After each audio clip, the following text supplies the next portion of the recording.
Assalamualaikum warahmatullahi wabarakatuh. Perkenalkan, nama saya Nur Fadilah.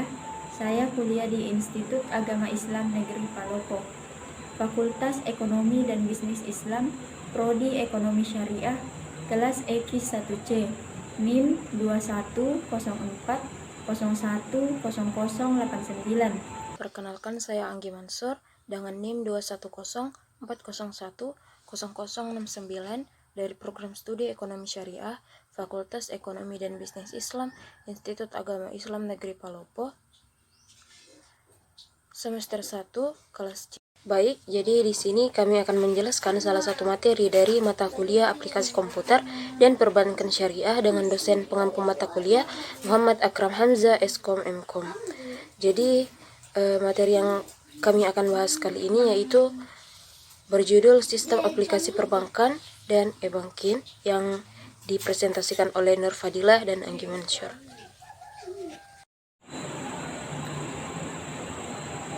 Baik, saya akan menjelaskan tentang sistem aplikasi perbankan dan e-banking. Pengertian sistem aplikasi perbankan adalah penggunaan komputer dan alat-alat pendukungnya dalam operasional perbankan yang meliputi pencatatan, penghitungan, peringkasan, penggolongan, dan pelaporan semua kegiatan di bidang perbankan. Kegiatan tersebut bisa meliputi administrasi, akuntansi, manajemen, pemasaran, atau bidang lain yang mendukung kegiatan perbankan. Kriteria pemilihan sistem aplikasi perbankan yang baik sesuai dengan kebutuhan bank secara umum memiliki pertimbangan-pertimbangan sebagai berikut. Yang pertama, kemampuan dokumentasi atau penyimpanan data. Jenis dan klasifikasi data bank yang relatif banyak harus bisa ditampung oleh software yang digunakan, termasuk pertimbangan segi keamanan datanya. Kemampuan dokumentasi ini sebanding dengan kapasitas kerja dan jumlah nasabah yang dilayani bank.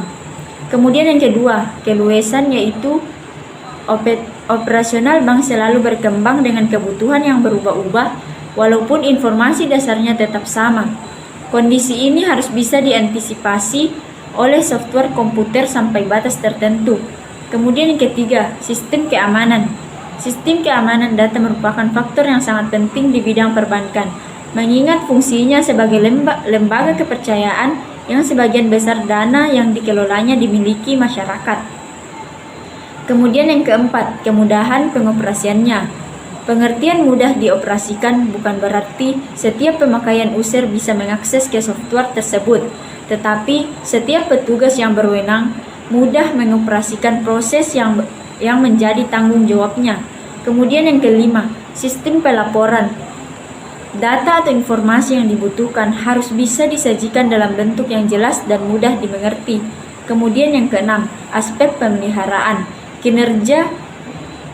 Kinerja software komputer diharapkan relatif selama bank beroperasi.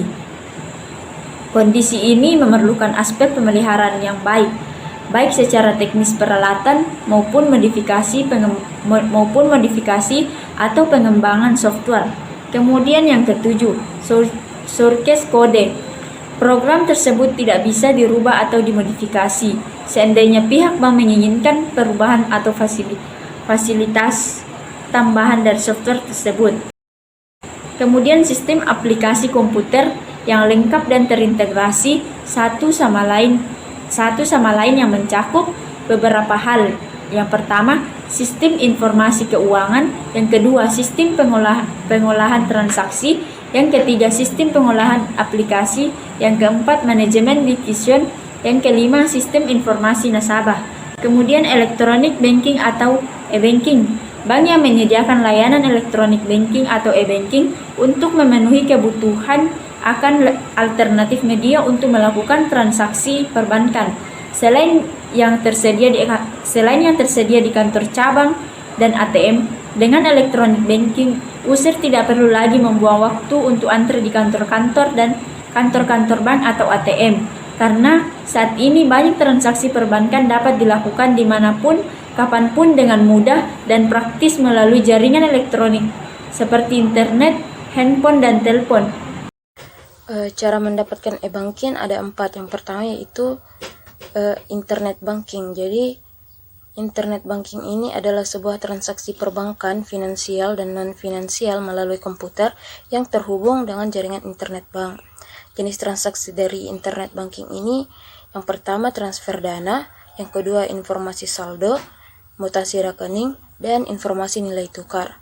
Yang keempat, pembayaran tagihan misalnya seperti kartu kredit, telepon handphone, dan listrik. Yang keempat ada pembelian. Pembelian ini bisa berupa pulsa isi ulang dan tiket pesawat saham. Hal-hal yang perlu diperhatikan untuk keamanan transaksi dari internet banking. Yang pertama, jangan memberitahukan user ID dan PIN pada orang lain termasuk kepada petugas dan karyawan bank. Yang kedua, jangan meminjamkan key token pengaman transaksi kepada orang lain. Yang ketiga, jangan mencatat user ID di tempat yang mudah diketahui orang. Yang keempat, gunakan user ID dan PIN secara hati-hati agar tidak terlihat dan diketahui oleh orang lain. Yang kelima, pastikan Anda mengakses alamat situs bank dengan benar, pahami dengan baik situs tersebut. Cara mendapatkan e-banking yang kedua yaitu dengan mobile banking. Jadi, mobile banking ini adalah sebuah layanan perbankan yang dapat diakses secara langsung melalui telepon seluler, handphone, dengan menggunakan SMS. Jenis transaksi dari mobile banking yang pertama sama dengan internet banking, yaitu transfer dana, informasi saldo mutasi rekening, dan informasi nilai tukar. Yang selanjutnya itu pembayaran seperti kartu kredit, PLN, telepon, handphone, listrik, dan asuransi. Yang keempat pembelian seperti pembelian pulsa isi ulang dan saham. Jadi ada juga hal-hal yang perlu diperhatikan untuk keamanan transaksi mobile banking. Yang pertama itu kita wajib mengamankan PIN dari mobile banking. Yang kedua, bebas membuat PIN sendiri. Jadi kita itu bebas membuat PIN sendiri. Jika merasa diketahui oleh orang lain, segera melakukan pergantian PIN. Yang ketiga, bila mana SIM card hilang, dicuri atau dipindah tangankan kepada pihak lain, kita bisa segera diberitahukan kepada pihak bank terdekat untuk mengembalikan, untuk menangani hal tersebut. Jadi yang ketiga dari cara mendapatkan e-banking yaitu dengan phone banking. Jadi phone banking ini adalah sebuah layanan yang diberikan untuk kemudahan dalam mendapatkan informasi perbankan dan untuk melakukan transaksi finansial non-cash melalui telepon. Jenis transaksi dari phone banking juga sama seperti sebelum-sebelumnya, yaitu transfer dana, informasi saldo, mutasi rekening, pembayaran seperti pembayaran kartu kredit, PLN, telepon, handphone, dan listrik, asuransi. Pembeliannya dapat berupa pembelian pulsa isi ulang. Jadi ada juga hal-hal yang perlu diperhatikan untuk keamanan transaksi phone banking. Yang pertama, wajib mengamankan PIN dari phone banking. Yang kedua, bebas untuk membuat PIN sendiri jika merasa diketahui oleh orang lain. Jadi kita segera melakukan pergantian PIN. Yang terakhir ada SMS banking.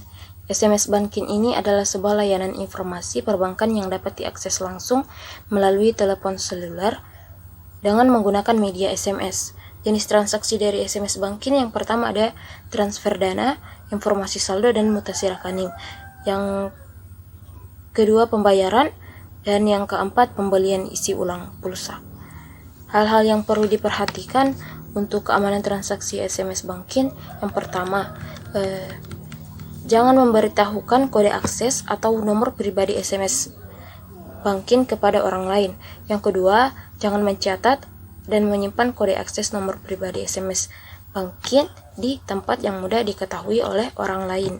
Yang ketiga, setiap kali melakukan transaksi melalui SMS banking, tunggulah beberapa saat hingga kita menerima respon balik atas transaksi tersebut.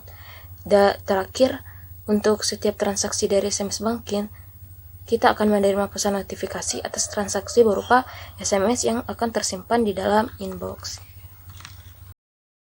Pembahasan selanjutnya yaitu jenis-jenis teknologi e-banking.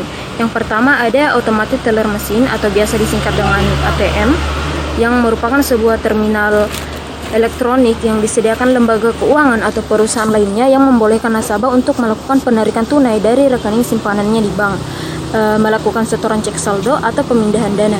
Yang kedua ada komputer banking atau layanan bank yang bisa diakses oleh nasabah melalui koneksi internet ke pusat data bank untuk melakukan beberapa layanan perbankan, menerima dan membayar tagihan serta lain sebagainya.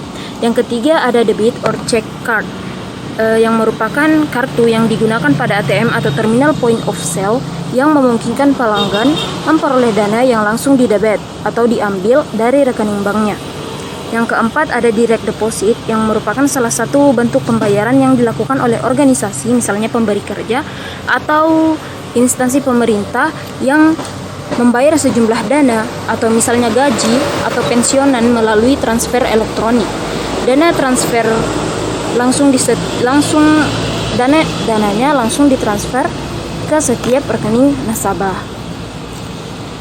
Yang kelima ada direct payment, yang merupakan salah satu bentuk pembayaran yang mengizinkan nasabah. Yang keenam ada direct payment, di mana nasabah harus menginisiasi setiap transaksi direct payment. Yang ketujuh ada electronic bill placement and payment, yang merupakan bentuk pembayaran tagihan yang disampaikan atau diinformasikan ke nasabah atau pelanggan secara online, misalnya melalui email atau catatan dalam rekening bank. Setelah penyampaian tagihan tersebut, pelanggan boleh membayar tagihan tersebut secara online juga. Pembayaran tersebut secara elektronik akan mengurangi saldo simpanan pelanggan tersebut. Yang kedelapan ada electronic check conversion. Electronic check conversion ini adalah sebuah konversi informasi yang tertuang dalam cek seperti nomor rekening, jumlah transaksi, ke dalam sebuah format elektronik agar bisa dilakukan pemindahan dana elektronik atau proses lebih lanjut. Yang kesembilan ada electronic fund transfer atau disingkat dengan EFT, merupakan perpindahan uang atau pinjaman dari suatu rekening ke rekening lainnya melalui media elektronik. Yang ke-10 ada payroll card, adalah sebuah tipe stored value card yang diterbitkan oleh pemberi kerja sebagai pengganti cek yang memungkinkan pegawainya mengakses pembayarannya pada terminal ATM atau point of sales. Pemberi kerja menambahkan nilai pembayaran pegawai ke kartu tersebut secara elektronik. Yang ke-10 ada pre-authorized debit, adalah sebuah bentuk pembayaran yang mengizinkan nasabah untuk mengotorisasi pembayaran rutin otomatis yang diambil dari rekening banknya pada tanggal-tanggal tertentu dan biasanya dengan jumlah pembayaran tertentu, misalnya seperti pembayaran listrik, tagihan telepon, dan lain-lain sebagainya. Dana secara elektronik transfer dari rekening ke pelanggan ke rekening kreditor, misalnya PLN atau PT Telkom. Yang ke-11 ada prepaid card, merupakan salah satu tipe stored value card yang menyimpan nilai moneter di dalamnya dan sebelumnya pelanggan sudah membayar nilai tersebut ke penerbit kartu. Yang ke-11 ada smart card, merupakan salah satu tipe stored value card yang di dalamnya tertanam satu atau lebih chips atau mikroprosesor sehingga bisa menyimpan data, melakukan perhitungan, atau melakukan proses untuk tujuan khusus, misalnya validasi PIN, otorisasi pembelian, verifikasi saldo rekening, dan penyimpanan data pribadi. Kartu ini bisa digunakan pada sistem terbuka, misalnya untuk pembayaran transportasi publik atau sistem tertutup, misalnya Mastercard atau Visa Networks. Yang ke-11 ada N-Store. Yang terakhir ada stored value card, kartu yang di dalamnya tersimpan sejumlah nilai moneter yang diisi melalui pembayaran sebelumnya oleh pelanggan atau melalui simpanan yang diberikan oleh pemberi kerja atau perusahaan lain. Untuk single Purpose Stored Value Card, penerbit dan penerima kartu adalah perusahaan yang sama dan dana pada kartu tersebut menunjukkan pembayaran di muka untuk pengadaan barang dan jasa tertentu, misalnya kartu telepon. Limited Purpose Card secara umum digunakan secara terbatas pada terminal pos yang teridentifikasi sebelumnya di lokasi-lokasi tertentu, misalnya vending machines di sekolah-sekolah. Sedangkan multipurpose card dapat digunakan pada beberapa penyedia jasa dengan kisaran yang lebih luas, misalnya kartu dengan logo Mastercard, Visa, atau logo lainnya dalam jaringan antar bank. Mungkin itu saja yang dapat kami jelaskan. Kurang dan lebihnya kami mohon maaf. Wassalamualaikum warahmatullahi wabarakatuh.